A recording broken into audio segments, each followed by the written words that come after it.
mendengarkan nasihat kajiannya supaya gemar dengan akhirat. Kita ceritakan bagaimana kenikmatan di dalam akhirat nantinya yang didapatkan oleh orang yang berbuat saleh di dunia. Bagaimana nantinya meninggal dunia orang yang di masa hidupnya melakukan amal saleh mendapatkan kenikmatan oleh Allah, dikumpulkan oleh Allah dengan para anbiya, para aulia, para salihin nantinya di akhirat. Itulah tujuan supaya mereka tambah gemar dengan yang namanya akhirat dan membencikan kepada mereka akan masalah dunia. Jadi sebuah kajian ilmu, sebuah nasihat, sebuah acara maulid, ceramah dan lain hal sebagainya, hendaklah, kata beliau Imam Ghazali, seseorang memberi nasihat itu menggemarkan masyarakat untuk cinta dengan akhirat dan supaya menimbulkan kebencian di hatinya dengan yang namanya dunia. Dan itulah yang diajarkan oleh baginda Nabi sallallahu alaihi wasallam. Nabi itu adalah orang yang paling tidak terpengaruh dengan yang namanya cinta kepada dunia. Dan beliau pun mengajak dan mengajarkan kepada kita sebagai umatnya untuk kita benar-benar zuhud kepada dunia dan untuk gemar dengan yang namanya akhirat. Ya, sama seperti misalnya tujuan kita untuk menyelamatkan hal tersebut supaya kita terhindar dari bahayanya dunia, sama kayak orang tua dengan anaknya. Coba orang tua dengan anaknya, yang mana orang tua ini misalnya adalah seorang penjinak seekor ular, pawang ular misalnya. Lalu di jalan dia dengan anaknya ketemu ular. Lalu apakah orang tua ini akan menyelamatkan anaknya, mengatakan hati-hati dengan ular nak, jangan dekat-dekat, mari kita menjauh, lari dari ular tersebut? Ataukah orang tua tersebut mendemonstrasikan dia menaklukkan ular tersebut di hadapan anaknya? Kalau inya taklukkan ular di hadapan anaknya karena dia memang pawangnya misalnya, maka itu namanya mengajarkan kepada anaknya kada baik. Bisa bahaya anaknya nanti. Tiba-tiba meniru juga kayak abahnya main ular. Akhirnya dipatuk ular, keracunan, meninggal dunia. Seorang orang tua ingin menyelamatkan anaknya, dia jauhkan dari ular tersebut. Itulah Nabi sallallahu alaihi wasallam, dia tahu dunia ini membahayakan bagi kita sebagai umat, maka beliau pun menghimbau, ingat, jangan kau cinta pada dunia, zuhudlah kepada dunia, bahayanya luar biasa. Makanya beliau berkata, hubbud dunya ra'su kulli khati'atin. Kecintaan kita kepada dunia itu pangkal dari semua segala kesalahan. Dan kita ini semuanya pasti cinta dunia. Kada mungkin pian ini yang kada senang. Diberi duit 500, ada yang 1 juta, pasti milih yang 1 juta. Itulah kita. Kada seperti Nabi SAW ditawarkan gunung menjadi emas, Nabi menolaknya. Mun kita lambat menawari, jangan kadus ditawarikin, kita bertawar sendiri. Itulah. Maka karena taunya kita ini adalah seorang umat yang condong dengan dunia, maka pentinglah sebagai seorang pemberi nasihat untuk mengingatkan hal tersebut. Karena kita ini condongnya ke arah sana. Dan kerusakan di muka bumi ini semuanya pangkalnya adalah dunia. Lihat saja. Kalau pian lihat orang kenapa berkelahi, pasti ujung-ujungnya dunia.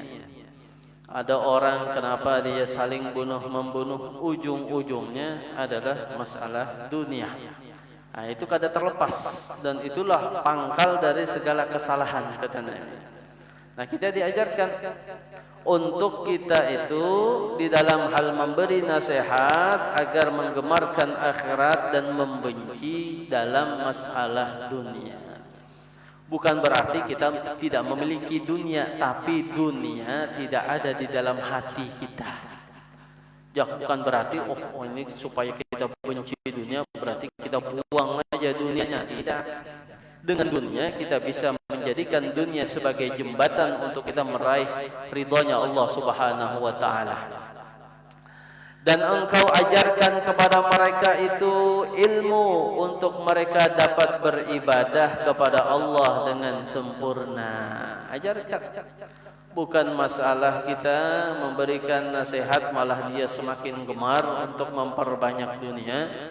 Bukan dia malah semakin lalai dari sifat-sifat kekurangannya di dalam jiwanya, tapi malah dia semakin sombong, malah dia semakin angkuh, malah dia semakin dan lain hal sebagainya. Maka itu bukanlah pemberi nasihat yang benar. Itulah yang menyesatkan namanya.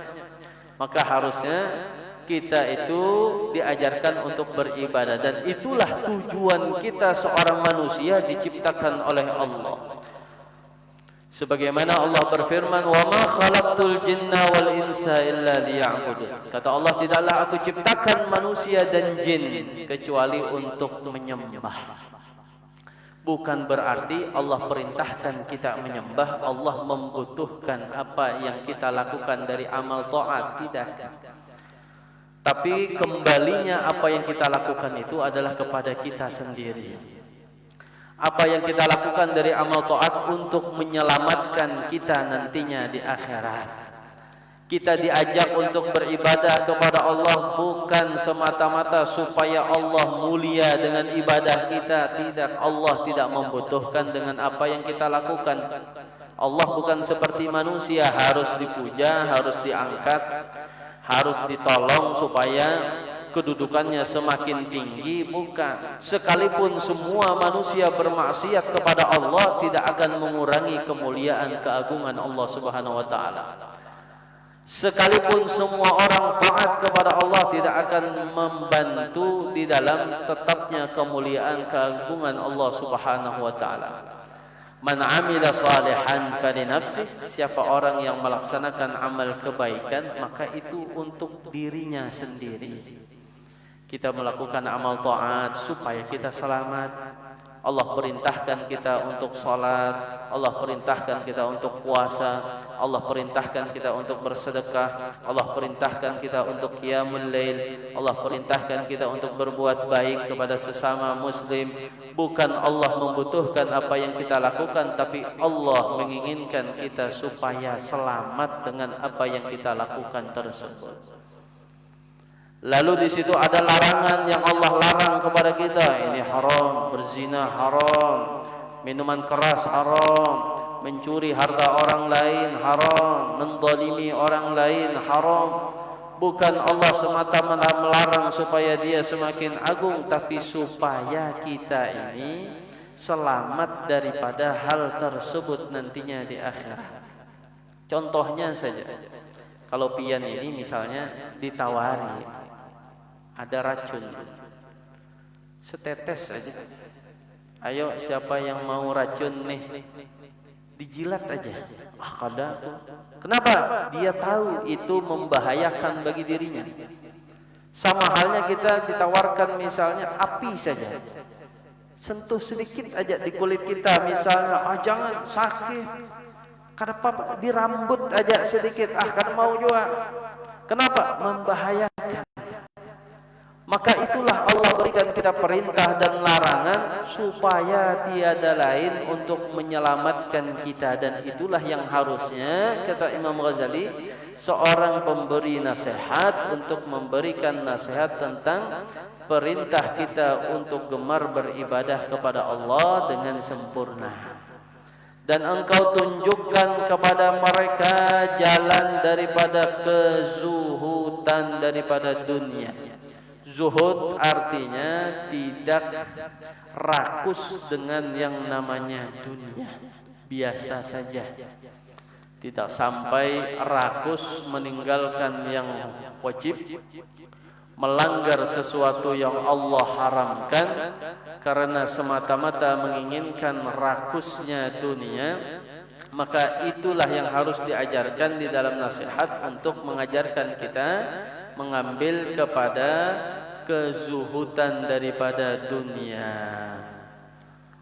Makanya kalau kita sadar dengan bagaimana di masa depannya yang luar biasa, dan itu bukan main-main yang namanya masa depan. Artinya masa depan setelahnya kita meninggal dunia, dan itu adalah kehidupan yang serius yang tidak bisa kita kembali dan untuk memperbaikinya.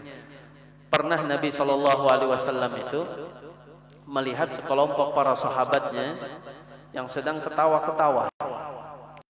Lalu Nabi mengatakan, "Lau ya'lamuna ma a'lamu la dhahiktum qalilan wa la baqitum katsiran."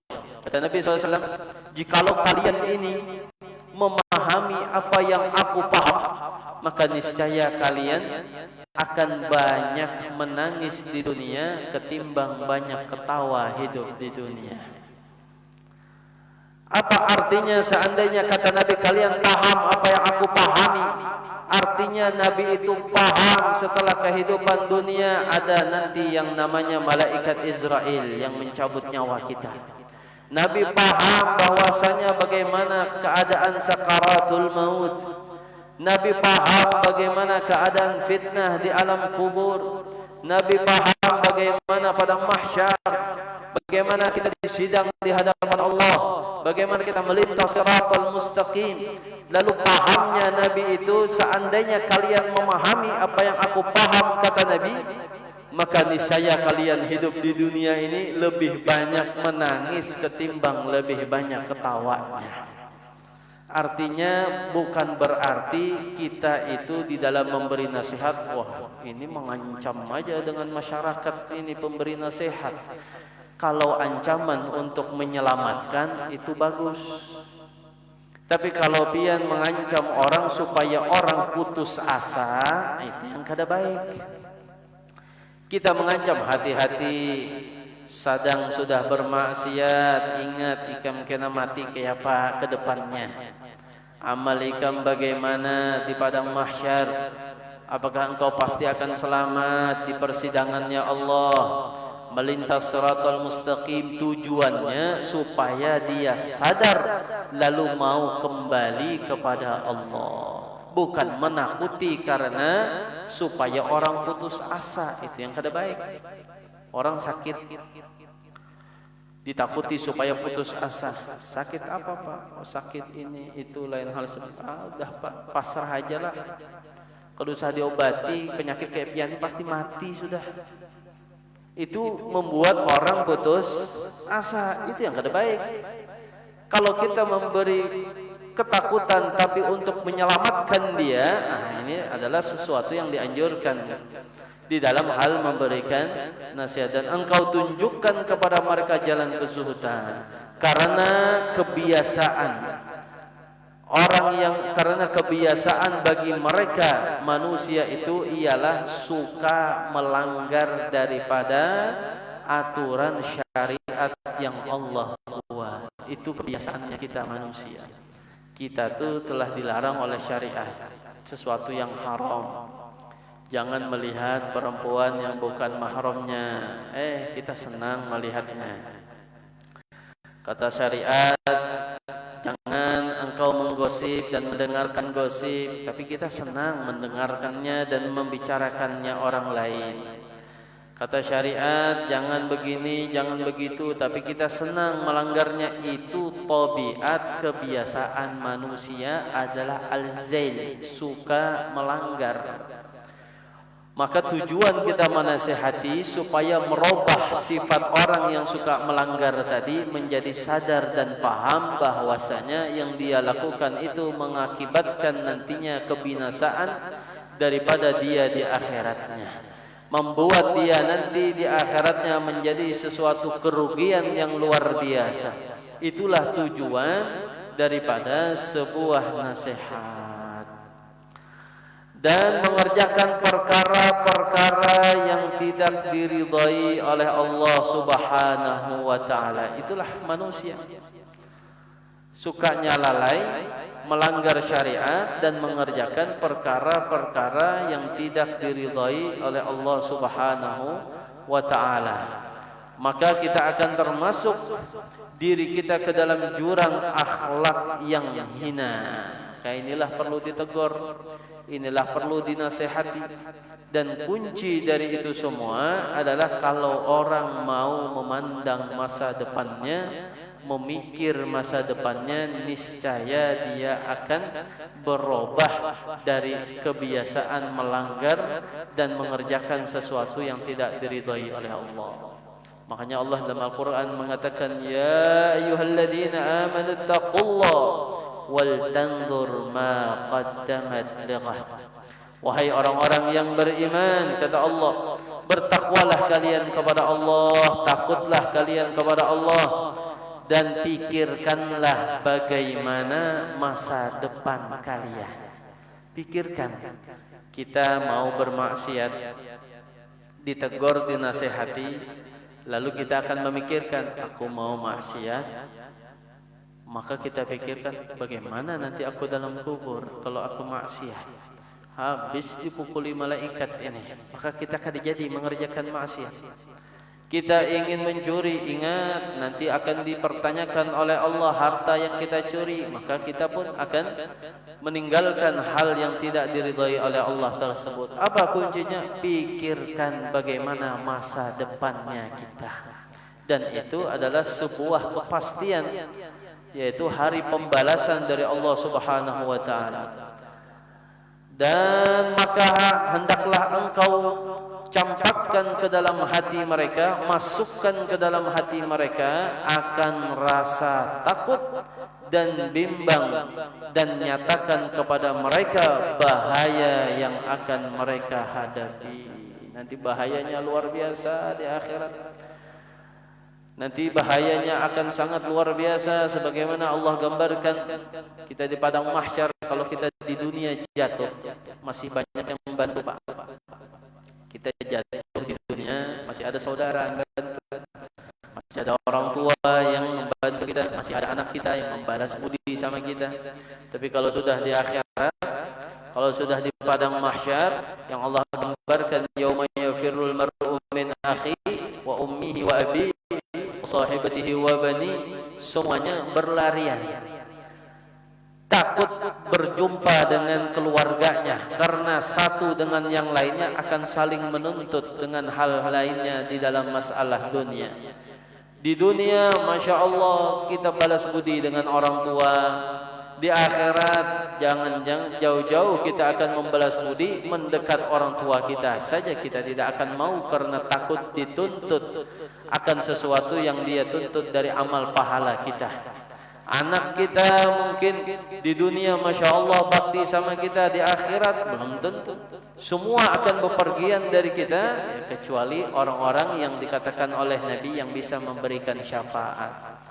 Jadi di dalam hal memberikan syafaat itu ada 3. Kata Nabi SAW, yang pertama adalah al-anbiya. Para nabi itu bisa memberikan pertolongan kepada hamba. Yang kedua adalah para syuhada, orang yang meninggalnya mati syahid, itu bisa memberikan pertolongan kepada keluarganya sampai 70 keluarga. Banyak hal-hal yang menyebabkan kita itu meninggal mati syahid. Orang yang meninggal kebakaran mati syahid, orang yang meninggal kebanjiran mati syahid, orang yang meninggal larut di sungai mati syahid, orang yang meninggal karena melahirkan mati syahid, orang yang meninggal menuntut ilmu pengetahuan agama mati syahid. Maka harapan kita adalah mudah-mudahan kita ini termasuk orang-orang yang meninggal mati syahid akhirat, walaupun tidak dunia. Atau kita berteman, berkeluarga, bersahabat dengan orang yang mati syahid, maka insyaallah mudahan inya nanti ingat lawan kita, diberikan pertolongan pada kita. Yang ketiga adalah para ulama. merekalah yang bisa memberikan syafaat kepada orang lain. Maka oleh karena itu jangan jauh-jauh kita dari ulama, berkawan kita dengan para ulama. Supaya apa? Tiada lain, supaya kita selalu diingat oleh sidin nantinya di akhirat. Mun sidin nyaman, kita biasa membantu beliau, kita biasa mendoakan beliau di dalam dakwahnya di dunia. Tatkala di akhirat beliau nyaman, kita sedang kesusahan, ingat, oh ini si anu nih yang rancak memberi aku wadai ini sidin ini. Nah, kan diingat oleh guru kita, diingat oleh ulama, orang-orang saleh, maka mereka pun bisa memberikan pertolongan kepada kita. Maka kita berikan mereka rasa takut, rasa cemas, rasa bimbang, dan nyatakan kepada mereka bagaimana bahaya yang akan mereka hadapi nanti di akhirat. Barangkali dengan cara yang demikian hati mereka akan berubah. Maka dengan nasihat tersebut, dengan peringatan yang kita beri kepada mereka tentang masalah akhirat, tentang masalah rahmat Allah, kenikmatan yang Allah berikan nanti setelah kita meninggal dunia, mudah-mudahan harapannya dengan nasihat tersebut dapat merubah hati mereka, kata beliau. Yang awalnya kita itu punya sifat sombong, berkat hadir majelis ilmu, hadir majelis maulid, mendengarkan ceramah, mendengarkan nasihat, hilanglah sifat sombong, berubah menjadi orang yang tawadhu. Itulah intinya. Kita hadir mendengarkan ceramah, nasihat, majelis ilmu, yang awalnya kita itu orang yang sangat merendahkan orang lain, berubah menjadi orang yang menghargai orang lain. Yang awalnya kita itu adalah orang yang cuek kepada sesama muslim, menjadi orang yang memperhatikan dan bersifat rahmat kepada sesama muslim. Wah, ini kasihan orangnya, itu kasihan. Maka kita pun membantu dengan apa yang kita miliki dari kelebihan yang kita punya. Itulah harusnya sebuah acara nasihat, ceramah yang akan membuahkan dari hadirnya kita dalam majelis tersebut. Itu yang harus, kata beliau Imam Ghazali. Bukan setelah kita hadir majelis malah semangat mengejar dunia.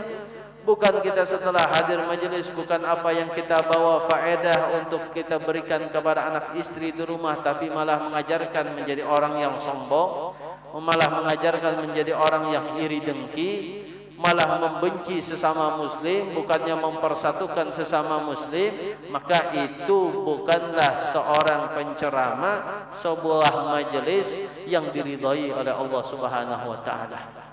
Mulik dari majelis sana malah membenci orang lain, nah itu bukan majelis. Bukan majelisnya Rasulullah, bukan majelisnya yang diridhai oleh Allah. Majelis yang baik itu dapat merubah hati seseorang yang tidak baik jadi baik. Yang awalnya tidak gemar akhirat jadi senang akhirat. Yang awalnya cinta dunia menjadi zuhud dengan dunia, dan lain hal sebagainya dari sifat-sifat yang tidak baik. Demikian hati mereka akan berubah dan cara hidup mereka akan bertukar kepada keadaan yang lebih baik, dan lahir di kalangan mereka kegemaran yang sungguh-sungguh terhadap ketaatan dan meninggalkan segala bentuk kemaksiatan. Lalu berubah, lalu gemar sembahyang 5 waktu jadi semangat. Yang awalnya kada biasa bersedekah, senang menjadi orang yang dermawan. Yang awalnya suka membenci sesama muslim, berubah menjadi orang yang perhatian dan cinta kepada sesama muslimnya. Nah, maka itulah yang disebut dengan sebuah nasihat yang sebenarnya, kata beliau. Dan ada pun juga nasihat yang tidak mempunyai ciri-ciri kriteria yang seperti kami sebutkan ini, maka itu merupakan suatu bencana bagi orang yang menyampaikan dan bagi orang yang mendengarnya. Apabila sebuah ceramah, sebuah nasihat bukan termasuk kriteria yang kami sebutkan ini, kata Imam Ghazali, maka itu adalah merupakan bencana bagi yang seorang pemberi nasihat dan bagi orang yang mendengarkannya. Sesat jadinya, merusak jadinya, bukan malah menjadi lebih baik, malah menjadi rusak. Yang mendengarkan bahaya, yang berceramah pun juga berbahaya. Bahkan dia merupakan daripada tipu daya, dan bahkan dia adalah syaitan yang akan mengajak manusia keluar dari jalan yang benar, malah jadi sesat kita. Misalnya ada seseorang yang mengajarkan, penceramah dan lain hal sebagainya, yang mana dia itu bukan termasuk kriteria yang diberikan oleh Imam Ghazali ini. Misalnya dia hanya menginginkan sebuah tujuan dunia, harta benda, kemewahan, kedudukan, kemasyhuran supaya terkenal dan lain hal sebagainya. Kemudian yang dia lakukan dari dakwah itu hanya menyusun kata-kata supaya orang kagum dengannya, supaya orang banyak menyukainya, lalu banyak memberikan hadiah kepadanya dan lain hal sebagainya. Maka itu adalah, kata beliau, akan menjadi sebuah bencana kepada dia yang ceramah dan orang yang mendengarkannya. Ini menyesatkan. Bahkan dikatakan oleh beliau termasuk daripada golongan syaitan. Makanya syaitan itu kadang ada manusia, ada jin. Sebagaimana Allah berfirman di dalam Al-Quran, وَكَذَلِكَ جَعَلْنَا لِكُلِّ نَبِيٍّ عَدُوًا شَيَاطِينَ الْإِنسِ وَالْجِنِّ. Kata Allah Subhanahu wa taala, kami ciptakan pada setiap para nabi itu ada musuh-musuh dari dua golongan syaitan. Syaitan manusia, ada syaitan jin. Nah, jadi jangan sampai kita menjadi manusia syaitan. Apa manusia syaitan? Nah, ini yang mengajak orang lain menjadi sesat dan lalai kepada Allah Subhanahu wa taala. Bukannya menyelamatkan dan mendekatkan diri ingat kepada Allah, malah menjadi jauh, malah membenci sesamanya, malah menjadi malapetaka dan lain hal sebagainya. Maka ini yang disebut dengan syaitan. Bahkan bukan hanya satu ayat tersebut, Allah gambarkan orang-orang munafik itu pun dengan kalimat syaitan. Sebagaimana Allah berfirman, wa idza laqul ladina amanu qalu amanna. Orang-orang munafik itu bila bertemu dengan orang-orang beriman, dia mengatakan, aku beriman, aku sama seperti kalian. Wa idza khalau ila syayatinihim, apabila dia kembali kepada syaitan-syaitannya, yaitu para pemimpin-pemimpin golongan mereka, orang-orang munafik, maka mereka mengatakan, saya hanya menipu saja kepada orang beriman, saya hanya memainkan saja kepada mereka, menipu mereka dan lain hal sebagainya. Nah, jadi syaitan berbentuk manusia. Hati-hati, bukan mulut mengatakan Imam Ghazali. Maka bagaimana kalaunya ada orang yang seperti tersebut, mengajarkan, mengajak di dalam hal kesesatan, keluar daripada jalan yang benar, maka kita menyikapinya, wajiblah atas kita untuk lari daripadanya. Jauhi, tutup telinga kita, jangan dengarkan. Ini penceramah kok menghina Nabi Muhammad, enggak pantas. Ini kok penceramah kok menghina keluarganya Nabi Muhammad, enggak pantas. Ini bukan mengajarkan sesuatu yang mana diajarkan oleh agama sesuai Al-Quran dan hadis dari Nabi SAW. Karena apa yang dirusakkan oleh orang ini dalam urusan agama mereka adalah lebih banyak daripada apa yang dilakukan oleh syaitan. Lebih hebat dari syaitan ini, kata beliau. Kalau syaitan merusak kita bukan pakai mimbar, kalau syaitan merusak kita bukan pakai sorban, tapi ini orang merusak umat dengan ayat Al-Quran, dia merusak umat dengan hadis, dia menyesatkan umat dengan tampilannya, bahkan mengatakan kamilah pewaris para nabi, kamilah pewaris para aulia saleh. Nah, ini bahaya. Maka hati-hati kata beliau, kalau ketemu dengan orang seperti ini, cepat-cepatlah kita lari dari mereka. Tutup telinga kita, tutup telinga anak kita, jangan dengarkan.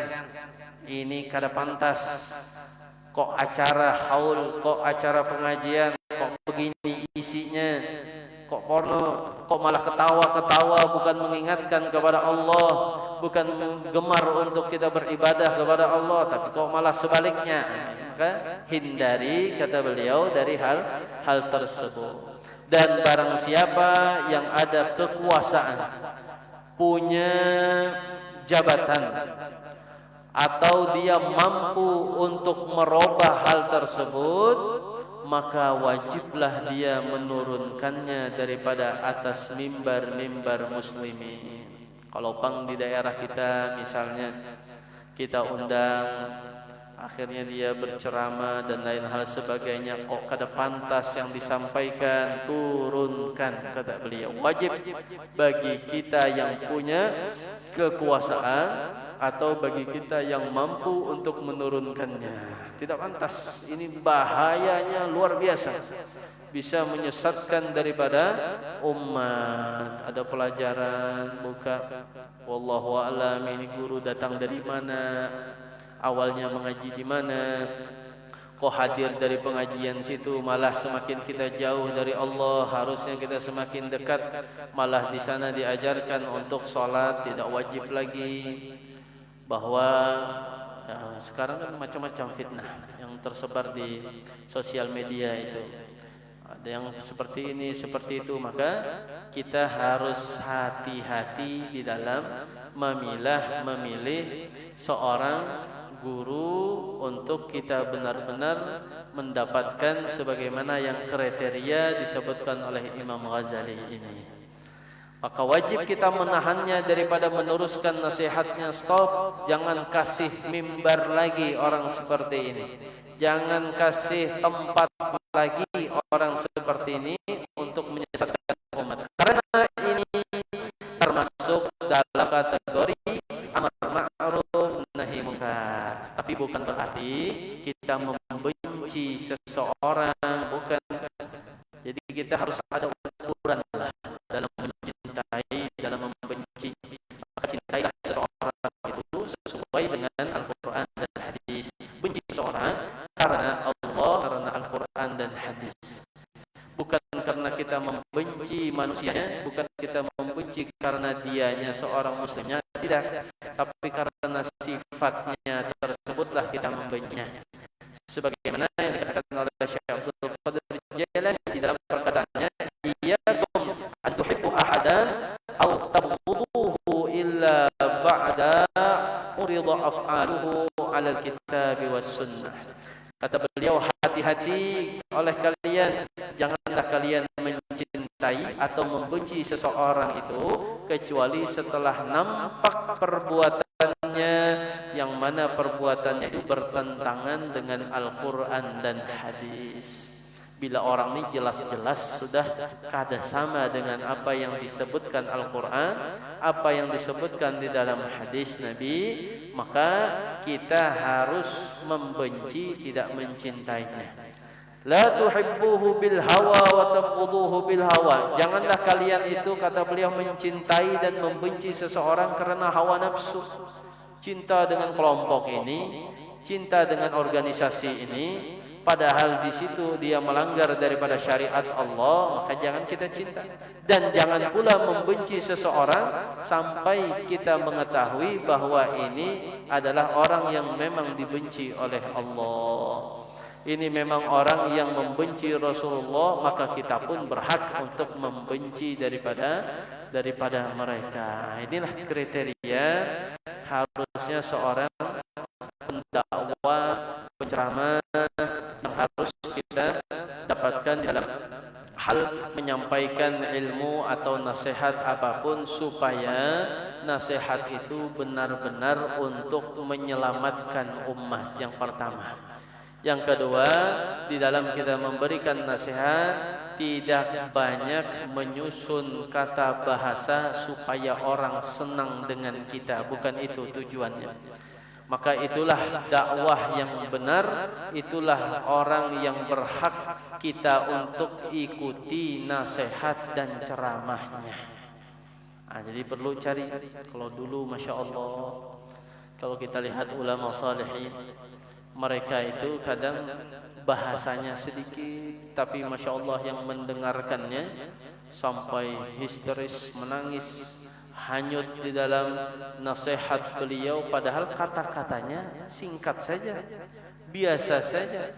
Sebagaimana pernah terjadi, diriwayatkan di dalam sebuah majelis Syekh Abdul Qadir Al-Jilani. Beliau itu memang kalau menyampaikan suatu pengajian, ceramah, beliau bahasanya singkat dan biasa saja. Tapi banyak jamaahnya yang menangis, yang hanyut di dalam nasihatnya Syekh Abdul Qadir Jilani. Sampai pada saat itu ada orang baru datang. Ya, kalau kita sekarang selesai mengaji lah, sudah puluhan tahun mungkin mengaji, datang dengan penampilannya ingin tampil sebagai penceramah pengganti Syekh Abdul Qadir Jilani. Akhirnya dia berceramah dalam suatu acara, menyampaikan dengan ayatnya, dengan hadisnya. Tapi masyarakatnya bukannya terkesima mendengarkan, biasa saja. Bahkan ada yang sampai ngantuk-ngantuk, guring-guring mendengarkannya. Mungkin samalah kayak kita juga kan, yang mendengarkan ulun nasihatnya, yang ngantuk-ngantuk, guring-guring juga. Nah ini masyarakatnya guring.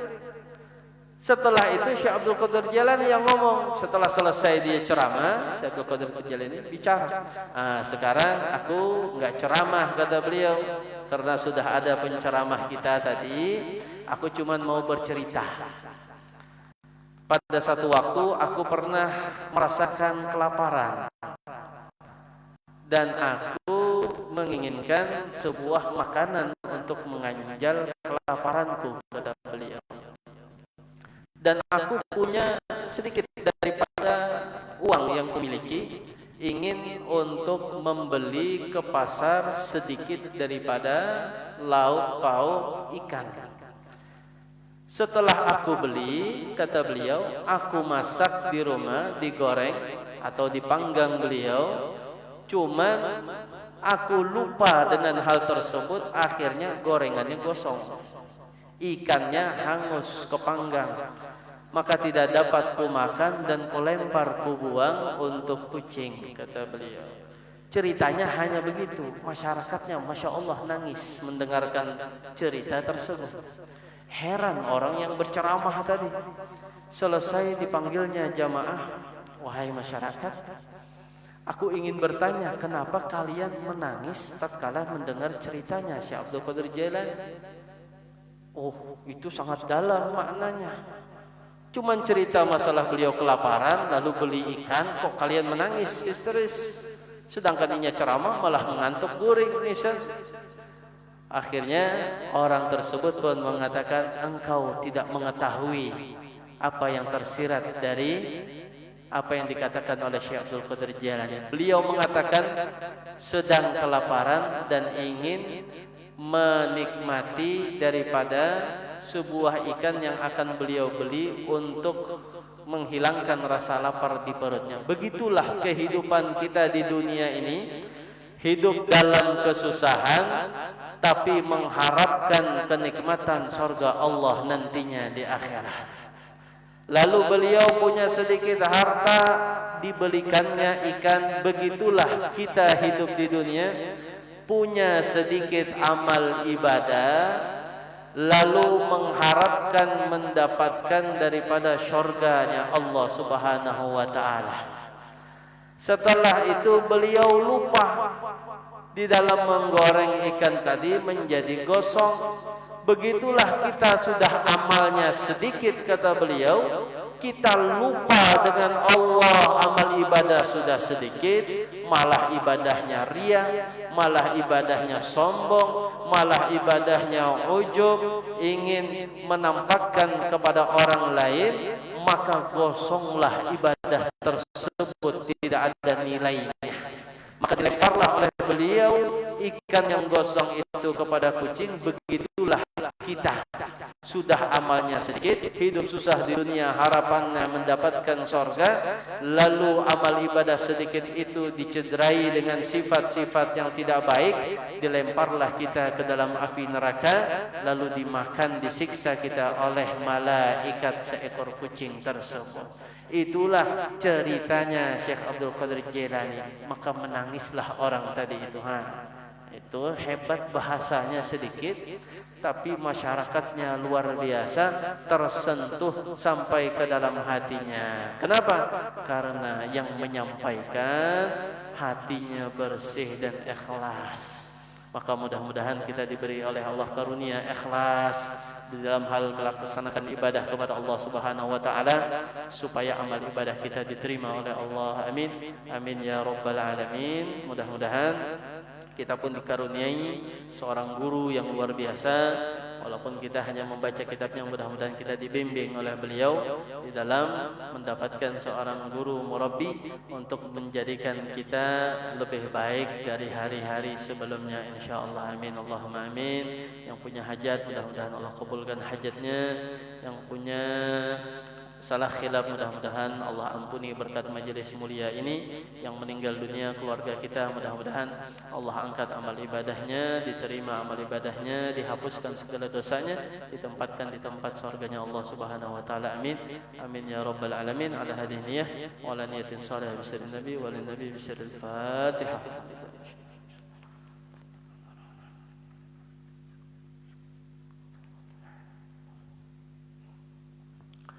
ربنا انفعنا بما علمتنا ورب علمنا الذي ينفعنا وافتح علينا يا رب فتح العارفين فقهنا وين في الدين وعلمنا من تأويل القرآن العظيم انك على كل شيء قدير. اللهم استر عيوبنا وعيوب معلمنا عنه ولا تذهب بركات وعلمنا انه صلى الله على سيدنا محمد وعلى اله وصحبه وسلم. الحمد لله رب العالمين. سلا خلاف. السلام عليكم ورحمة الله وبركاته.